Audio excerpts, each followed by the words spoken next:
Livre de Ruth, chapitre 1. Du temps des juges, il y eut une famine dans le pays.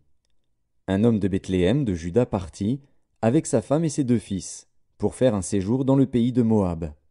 Le nom de cet homme était Élimélec, celui de sa femme Naomi, et ses 2 fils s'appelaient Machlon et Kiljon. Ils étaient Éphratiens, de Bethléem de Juda. Arrivés au pays de Moab, ils y fixèrent leur demeure.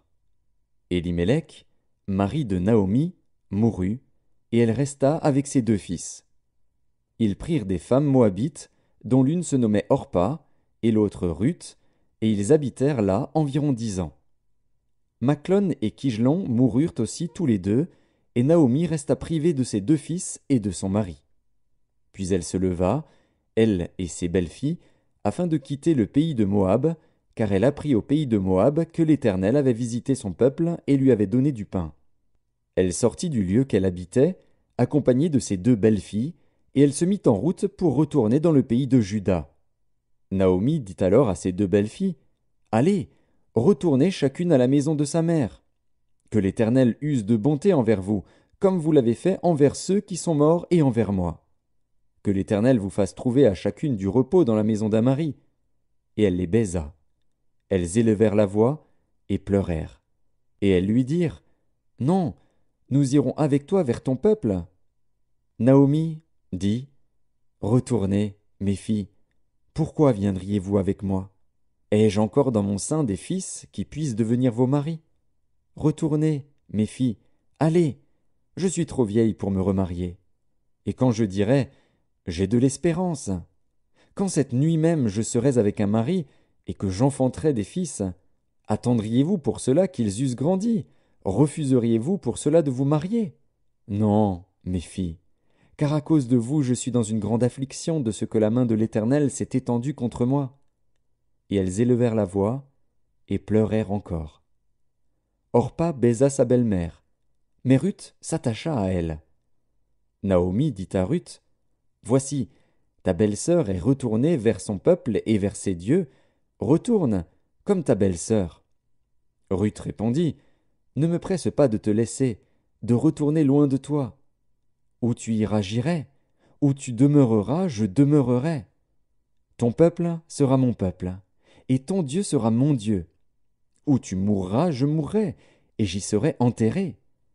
Que l'Éternel me traite dans toute sa rigueur, si autre chose que la mort vient à me séparer de toi. » Naomi, la voyant décidée à aller avec elle, cessa ses instances.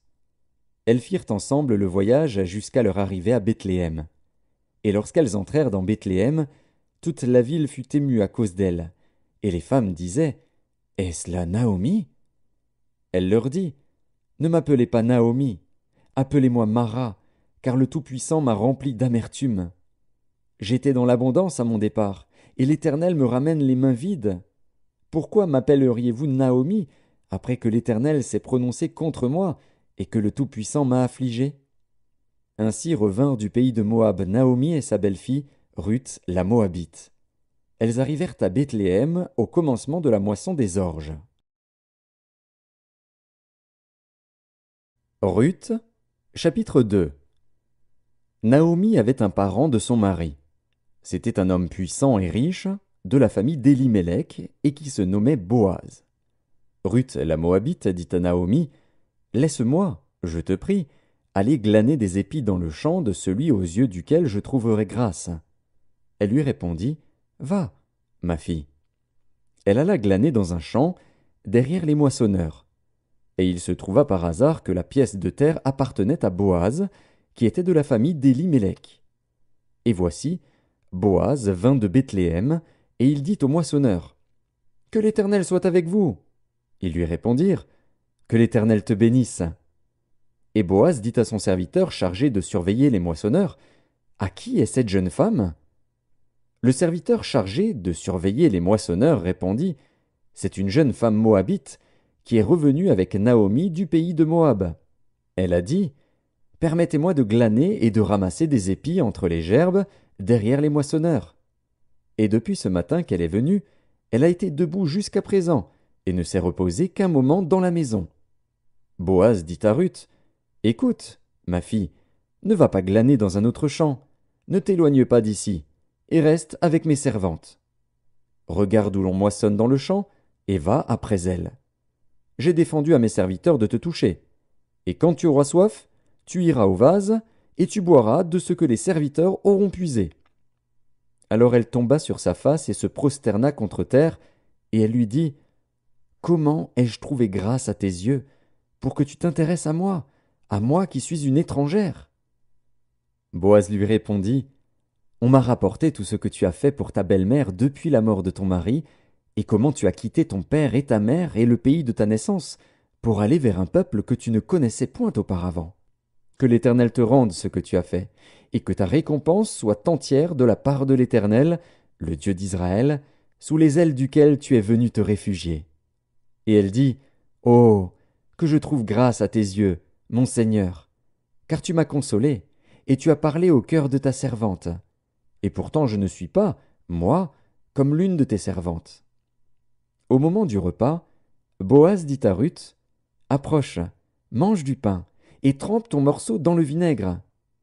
Elle s'assit à côté des moissonneurs. On lui donna du grain rôti.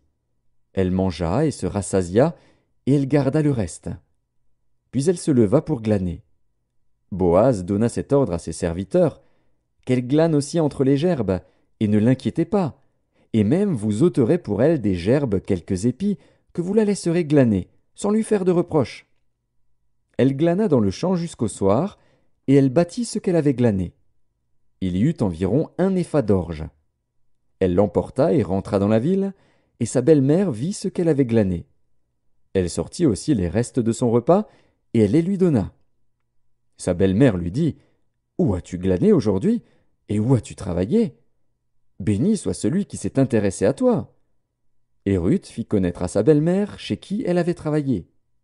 L'homme chez qui j'ai travaillé aujourd'hui, dit-elle, s'appelle Boaz. Naomi dit à sa belle-fille, Qu'il soit béni de l'Éternel, qui se montre miséricordieux pour les vivants comme il le fut pour ceux qui sont morts. Cet homme est notre parent, lui dit encore Naomi, il est de ceux qui ont sur nous droit de rachat. Ruth, la Moabite, ajouta, Il m'a dit aussi, Reste avec mes serviteurs, jusqu'à ce qu'ils aient achevé toute ma moisson. Et Naomi dit à Ruth, sa belle-fille, Il est bon, ma fille, que tu sortes avec ses servantes, et qu'on ne te rencontre pas dans un autre champ. Elle resta donc avec les servantes de Boaz, pour glaner, jusqu'à la fin de la moisson des orges et de la moisson du froment. Et elle demeurait avec sa belle-mère. Ruth, chapitre 3. Naomi, sa belle-mère, lui dit, Ma fille, je voudrais assurer ton repos, afin que tu fusses heureuse. Et maintenant Boaz, avec les servantes duquel tu as été, n'est-il pas notre parent? Voici, il doit vanner cette nuit les orges qui sont dans l'air. Lave-toi et oins-toi, puis remets tes habits, et descends à l'air. Tu ne te feras pas connaître à lui, jusqu'à ce qu'il ait achevé de manger et de boire. Et quand il ira se coucher, observe le lieu où il se couche. Ensuite va, découvre ses pieds, et couche-toi. Il te dira lui-même ce que tu as à faire. Elle lui répondit, Je ferai tout ce que tu as dit. Elle descendit à l'air, et fit tout ce qu'avait ordonné sa belle-mère. Boaz mangea et but, et son cœur était joyeux. Il alla se coucher à l'extrémité d'un tas de gerbes. Ruth vint alors tout doucement, découvrit ses pieds, et se coucha. Au milieu de la nuit, cet homme eut une frayeur. Il se pencha, et voici, une femme était couchée à ses pieds. Il dit, « Qui es-tu » Elle répondit, « Je suis Ruth, ta servante. Étends ton aile sur ta servante, car tu as droit de rachat. » Et il dit, « Sois bénie de l'Éternel, ma fille. Ce dernier trait témoigne encore plus en ta faveur que le premier, car tu n'as pas recherché des jeunes gens, pauvres ou riches. Maintenant, ma fille, ne crains point. Je ferai pour toi tout ce que tu diras, car toute la porte de mon peuple sait que tu es une femme vertueuse. Il est bien vrai que j'ai droit de rachat, mais il en existe un autre plus proche que moi. Passe ici la nuit, et demain, s'il veut user envers toi du droit de rachat, à la bonne heure, qu'il le fasse. Mais s'il ne lui plaît pas d'en user envers toi, j'en userai, moi. L'Éternel est vivant. Reste couchée jusqu'au matin. Elle resta couchée à ses pieds jusqu'au matin, et elle se leva avant qu'on pût se reconnaître l'un l'autre. Boaz dit, qu'on ne sache pas qu'une femme est entrée dans l'air. Et il ajouta, donne le manteau qui est sur toi, et tiens-le. Elle le tint, et il mesura 6 mesures d'orge, qu'il chargea sur elle. Puis il rentra dans la ville. Ruth revint auprès de sa belle-mère, et Naomi dit, est-ce toi, ma fille? Ruth lui raconta tout ce que cet homme avait fait pour elle. Elle dit, il m'a donné ces 6 mesures d'orge, en disant, tu ne retourneras pas à vide vers ta belle-mère. Et Naomi dit, sois tranquille, ma fille, jusqu'à ce que tu saches comment finira la chose, car cet homme ne se donnera point de repos qu'il n'ait terminé cette affaire aujourd'hui. Ruth, chapitre 4. Boaz monta à la porte et s'y arrêta. Or voici, celui qui avait droit de rachat, et dont Boaz avait parlé, vint à passer. Boaz lui dit, approche, reste ici, toi, un tel. Et il s'approcha et s'arrêta. Boaz prit alors 10 hommes parmi les anciens de la ville, et il dit, asseyez-vous ici. Et ils s'assirent. Puis il dit à celui qui avait le droit de rachat, Naomi, revenue du pays de Moab, a vendu la pièce de terre qui appartenait à notre frère Élimélec. J'ai cru devoir t'en informer et te dire, acquiers-la, en présence des habitants et en présence des anciens de mon peuple. Si tu veux racheter, rachète. Mais si tu ne veux pas, déclare-le-moi, afin que je le sache. Car il n'y a personne avant toi qui ait le droit de rachat, et je l'ai après toi. Et il répondit, je rachèterai. Boaz dit, le jour où tu acquerras le champ de la main de Naomi, tu l'acquerras en même temps de Ruth, la Moabite, femme du défunt, pour relever le nom du défunt dans son héritage. Et celui qui avait le droit de rachat répondit, je ne puis pas racheter pour mon compte, crainte de détruire mon héritage. Prends pour toi mon droit de rachat, car je ne puis pas racheter.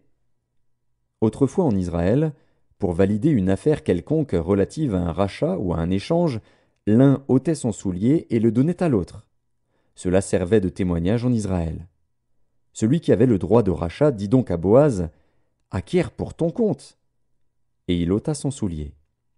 Alors Boaz dit aux anciens et à tout le peuple, vous êtes témoins aujourd'hui que j'ai acquis de la main de Naomi tout ce qui appartenait à Élimélec, à Kiljon et à Maclon, et que je me suis également acquis pour femme Ruth la Moabite, femme de Maclon, pour relever le nom du défunt dans son héritage, et afin que le nom du défunt ne soit point retranché d'entre ses frères et de la porte de son lieu. Vous en êtes témoins aujourd'hui. Tout le peuple qui était à la porte et les anciens dirent, nous en sommes témoins. Que l'Éternel rende à la femme qui entre dans ta maison semblable à Rachel et à Léa, qui toutes les deux ont bâti la maison d'Israël. Manifeste ta force dans Ephrata, et fais-toi un nom dans Bethléem. Puisse la postérité que l'Éternel te donnera par cette jeune femme rendre ta maison semblable à la maison de Péretz, qui fut enfantée à Juda par Tamar. Boaz prit Ruth, qui devint sa femme, et il alla vers elle. L'Éternel permit à Ruth de concevoir, et elle enfanta un fils. Les femmes dirent à Naomi, « Béni soit l'Éternel, qui ne t'a point laissé manquer aujourd'hui d'un homme ayant droit de rachat, et dont le nom sera célébré en Israël. Cet enfant restaurera ton âme, et sera le soutien de ta vieillesse. Car ta belle-fille, qui t'aime, l'a enfanté, elle qui vaut mieux pour toi que 7 fils. » Naomi prit l'enfant et le mit sur son sein, et elle fut sa garde. Les voisines lui donnèrent un nom, en disant, « Un fils est né à Naomi. » Et elles l'appelèrent Obed. Ce fut le père d'Isaïe, père de David. Voici la postérité de Péretz. Péretz engendra Hetzron. Hetzron engendra Ram. Ram engendra Aminadab. Abinadab engendra Nachshon.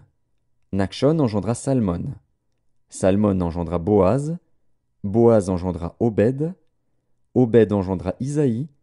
Et Isaïe engendra David.